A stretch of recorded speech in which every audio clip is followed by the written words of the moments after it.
Shalom saudara-saudara yang dikasih oleh Tuhan. Apakah saudara bersyukur boleh bisa membaca firman Tuhan setiap hari? Saudara, ketika kita boleh merenungkan firman Tuhan, sesungguhnya kita belajar memahami nilai-nilai yang Tuhan miliki bagi kehidupan kita. Dan disitulah saudara memperbaharui bagaimana cara kita memandang dunia ini. Dan bagaimana cara kita memandang kehidupan kita ini. Salam jumpa dalam program Tuhan adalah Gembalaku. Saudara, setiap hal di dunia ini ada ukuran yang dibuat oleh manusia. Dan setiap hal yang diukur biasanya ada satuan pengukurannya. Ada parameternya. Dan tentu juga ada alat ukurnya. Kita tidak dapat mengukur suhu dengan timbangan berat badan, bukan? Dan kita tidak dapat mengukur temperatur tanpa menentukan dengan parameter apa. Apakah Celsius atau Fahrenheit misalnya. Saudara, dalam kehidupan perilaku manusia, maka setiap orang itu juga tentunya mempunyai ukuran-ukuran sendiri. Seperti ukuran kesuksesan, ukuran kebahagiaan, termasuk juga ukuran kesalehan. Saudara, dalam setiap pengukuran itu manusia memberikan tentu parameter-parameternya. Dan parameter inilah yang menjadi patokan manusia di dalam dia mengenal hal-hal seperti itu. Saudara, pertanyaannya begini. Apakah ukuran yang manusia pakai itu sama dengan ukuran yang Tuhan pakai? Saudara, di dunia ini, untuk ukuran berat saja, negara yang satu dengan negara yang lain ada perbedaannya, bukan? Demikian juga dengan mata uang, serta nilai uangnya. Terkait dengan mata uang, kita bisa membandingkan nilai tukar dari mata uang itu, yang kita sebut dengan kurs. Saudara, kira-kira jikalau kita mengumpamakan ukuran manusia dan ukuran Tuhan, seperti kurs mata uang, kira-kira perbandingannya seperti apa?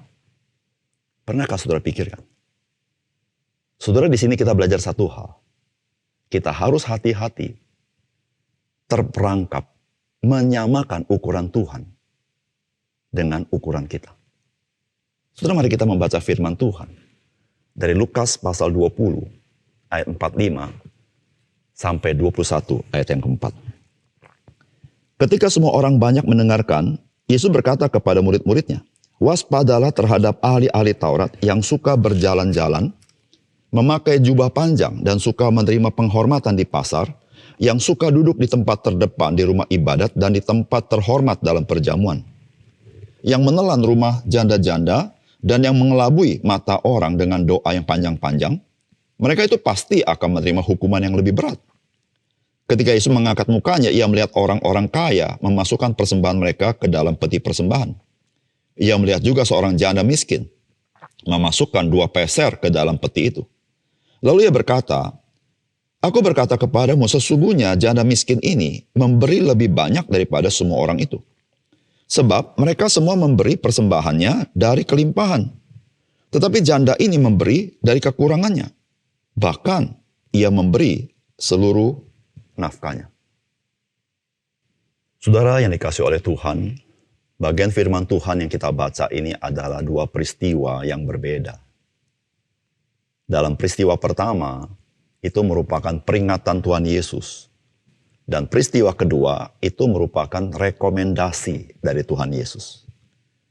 Namun kedua hal ini memiliki persamaan, yaitu bagaimana kita menilai seseorang, dan bagaimana Tuhan menilai seseorang. Saudara, apakah pesan firman Tuhan bagi kita dari bagian firman Tuhan ini? Yang pertama, saudara, apapun yang engkau perbuat, perbuatlah bukan untuk mencari muka, melainkan dengan selalu mencari wajah Tuhan. Saudara, inilah peringatan Tuhan Yesus ketika Tuhan Yesus mengatakan kalimat, "Waspadalah terhadap ahli-ahli Taurat." Saudara, kenapa perlu waspada? Karena orang-orang Yahudi pada masa itu sering melihat ahli-ahli Taurat, pemimpin agama mereka, bukan? Dan pemimpin agama itu dalam masyarakat religius adalah orang-orang yang berharga tentunya. Dan saudara, semakin sering orang melihat kebiasaan orang tertentu yang mereka hargai, maka orang-orang yang melihat itu lama-lama bisa meneladani apa yang dia kerjakan. Disitulah Tuhan Yesus mengatakan waspadalah. Ini juga menjadi peringatan bagi kita. Kita seringkali melihat sesuatu dan terus melihat sesuatu dan sering melihat sesuatu, saudara, kita harus hati-hati. Karena apa yang kita lihat terus-menerus, itu pula yang akan kita tiru, bukan? Saudara, ahli-ahli Taurat ini suka sekali saudara memakai jubah panjang. Saudara, jubah panjang menggambarkan dia seorang guru, bukan? Dan seorang guru pada zaman itu sangat-sangat dihormati dan orang-orang terhormat. Dan suka menerima penghormatan di pasar. Bahkan dikatakan suka duduk di tempat terdepan di rumah ibadat. Saudara, tidak salah duduk di tempat terdepan, tidak salah, saudara. Masalahnya adalah niat hatinya adalah untuk dilihat orang. Tapi saudara, yang menyeramkan adalah orang-orang ini juga menelan rumah janda-janda dan mengelabui mata orang dengan doa-doa yang panjang. Saudara, pada intinya apa yang Tuhan Yesus sampaikan di sini, kewaspadaan adalah jangan engkau berbuat sesuatu untuk mencari muka. Berbuatlah sesuatu dengan hati, engkau bisa melihat wajah Tuhan. Artinya, engkau rindu, bukan dihormati oleh manusia semata-mata, tapi engkau rindu menyenangkan Tuhan. Saudara-saudara yang kasih dalam Tuhan, cuma hati yang merindukan apa yang kita lakukan menyenangkan Tuhan. Seluruhnya itu kita lakukan dari hati kita. Namun jikalau kita hanya ingin dihormati oleh orang lain, hanya ingin dilihat oleh orang lain, maka saudara, kecenderungan kita adalah apa yang kita perbuat di luar berbeda dengan apa yang di dalam hati kita. Apa yang kita lakukan di depan mata orang berbeda ketika kita tidak dilihat oleh orang lain. Tetapi saudara, orang-orang yang selalu mencari wajah Tuhan, dia akan sadar Tuhan bukan hanya melihat apa yang di luar, tetapi Tuhan melihat lubuk hati kita. Saudara, disitulah sebagai orang percaya, kita boleh hidup memiliki integritas. Bukan karena kita mampu, tapi kita melihat Tuhan, dia tahu hidup kita, dan dia beranugerah bagi kita. Saudara, mari, jangan berbuat sesuatu untuk mencari muka. Tapi berbuatlah sesuatu dalam rangka kita mencari wajah Allah. Yang kedua, saudara, memberi tidak tergantung dari kelebihan atau kekurangan kita. Melainkan tergantung dengan hati kita. Saudara, Tuhan Yesus di tempat perbendaharaan di rumah Allah, dia melihat orang-orang kaya memberikan persembahan mereka ke dalam kotak persembahan itu. Lalu Tuhan Yesus pun melihat ada seorang janda miskin memasukkan 2 peser ke dalam peti itu. Saudara, menarik sekali.